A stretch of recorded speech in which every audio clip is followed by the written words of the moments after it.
क्या कुछ बयान सामने आया है, ये सिलसिलेवार तरीके से हमने आपको दिखाया, लेकिन अनूप और जतिन लगातार हमारे साथ बने हुए हैं और क्या कुछ जानकारी अब मिल पा रही है ये हम यहां पर समझने की कोशिश करते हैं, क्योंकि जो एनआईए की बात करे, आईबी की बात करे जतिन, तो वो पूछताछ करने वाली है। कब से ये पूछताछ का सिलसिला शुरू होगा डिब्रूगढ़ की जेल में अमृतपाल से?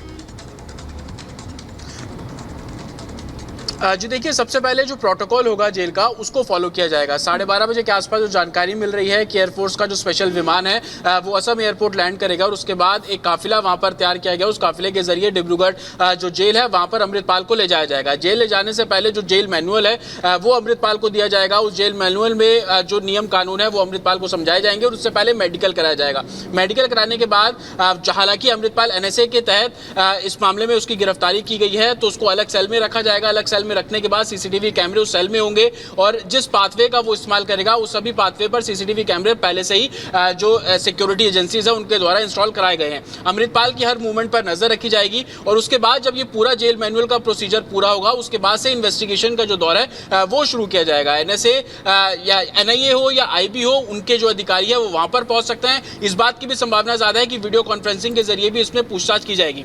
पूछताछ पर सबसे बड़ा फोकस इसी बात का रहेगा कि विदेशी फंडिंग कहां से हो रही थी, कौन लोग हैं जो विदेश में बैठ के इस पूरे मूवमेंट को फंड कर रहे थे। हालांकि अब से कुछ देर पहले जो अमृतपाल का वीडियो आया, उस वीडियो का सोर्स भी ये पता लगा कि यहां से उसको पहले लंदन भेजा गया और लंदन से अपलिंक करके जो उनकी वेबसाइट है जिस पर अमृतपाल लगातार तकरीरें देता था उस वेबसाइट पर अपलोड किया गया। जतिन और अनूप लगातार इस खबर पर अपडेट दे रहे हैं। थोड़ी देर का वक्त और है जब अमृतपाल को लेकर पुलिस पहुंचेगी। जतिन, अनूप वापस लौटेंगे आपके पास और भी अपडेट आपसे लेंगे, लेकिन अमृतपाल की तैयारी क्या थी, इसको लेकर पुलिस धीरे धीरे खुलासा कर रही है। थोड़ी देर में पुलिस अमृतपाल को लेकर डिब्रूगढ़ पहुंचने वाली है, लेकिन पिछले 36 दिनों में कैसे अमृतपाल ने देश तोड़ने की साजिश रची, क्या क्या तैयारी की गई और पुलिस ने क्या तैयारी की है, ये खुद पुलिस ने बताया। इस रिपोर्ट को देखिए।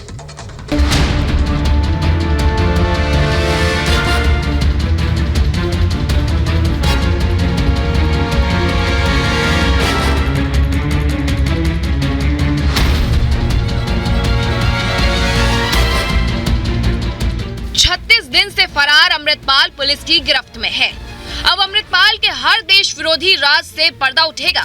खालिस्तानी साजिश का हर पहलू डिकोड होगा।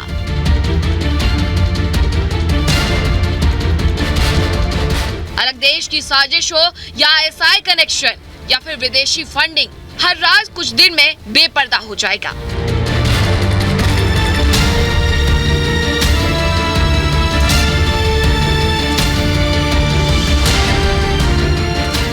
अमृतपाल कैसे देश विरोधी साजिश में जुटा, उसका क्या प्लान था, पूरी कहानी आपको बता देते हैं।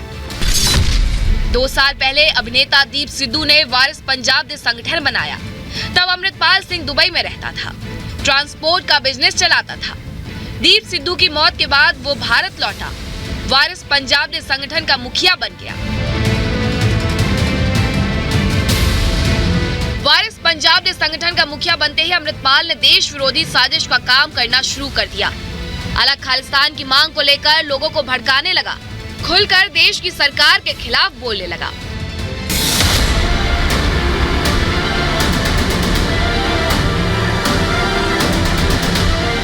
उनतीस साल के अमृतपाल की देश विरोधी गतिविधि का अंदाजा इस बात से लगाया जा सकता है कि उसकी दस्तारबंदी भिंडरावाला के गांव में हुई और इसके बाद वो भिंडरावाले की तरह ही सरकार को चुनौती देने लगा, भारत के कायदे कानून को मानने से इनकार करने लगा।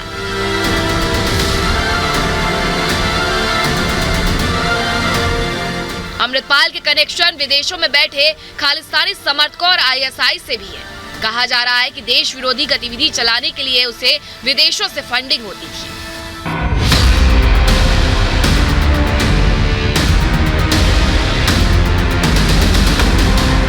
अमृतपाल ने पंजाब में रहकर अलग देश का पूरा प्लान बना लिया था। देश के खिलाफ जंग छेड़ने की तैयारी कर ली थी। अमृतपाल ने अलग करेंसी डॉलर तैयार की, करेंसी पर भिंडरावाला की फोटो लगाई थी, दूसरी ओर गोल्डन टेम्पल की फोटो लगाई गई। करेंसी के ऊपर रिपब्लिक ऑफ खालिस्तान लिखा गया, हर डॉलर में एक बार कोड भी डाला गया। करेंसी के अलावा खालिस्तानी समर्थक ने अलग झंडा, नक्शा, पासपोर्ट तक तैयार कर लिए थे, यानी देश के टुकड़े करने का नापाक प्लान बना लिया था। खालिस्तान के झंडे में सिख धर्म के चिन्ह लगाए, अलग से डमी पासपोर्ट भी तैयार कर लिया। जिसके नीचे लिखा गया, ये दिन जल्द आएगा। अमृतपाल की ये तैयारी केवल कागजी नहीं थी। विदेशी पैसे की मदद से उसने बाकायदा अलग से आर्मी बनाना शुरू कर दिया। धर्म के बहाने लोगों को गुमराह करके खालिस्तानी समर्थक अपनी आर्मी में शामिल कर रहा था। अमृतपाल ने अपनी आर्मी का नाम AKF रखा। भारी मात्रा में हथियार और कारतूस जमा किए। अपनी अलग से फायरिंग रेंज तैयार की, जिसमें प्राइवेट आर्मी की ट्रेनिंग दी जाती। AKF के लिए बुलेट प्रूफ जैकेट का भी इंतजाम किया। अमृतपाल की आर्मी में ज्यादातर युवा नशे के आदी बताए जा रहे हैं। कहा जा रहा है कि जो युवक अमृतपाल के नशा मुक्ति केंद्र में आते थे, उन्हें इलाज के बहाने बहकाया जाता, देश विरोधी पाठ पढ़ाया जाता।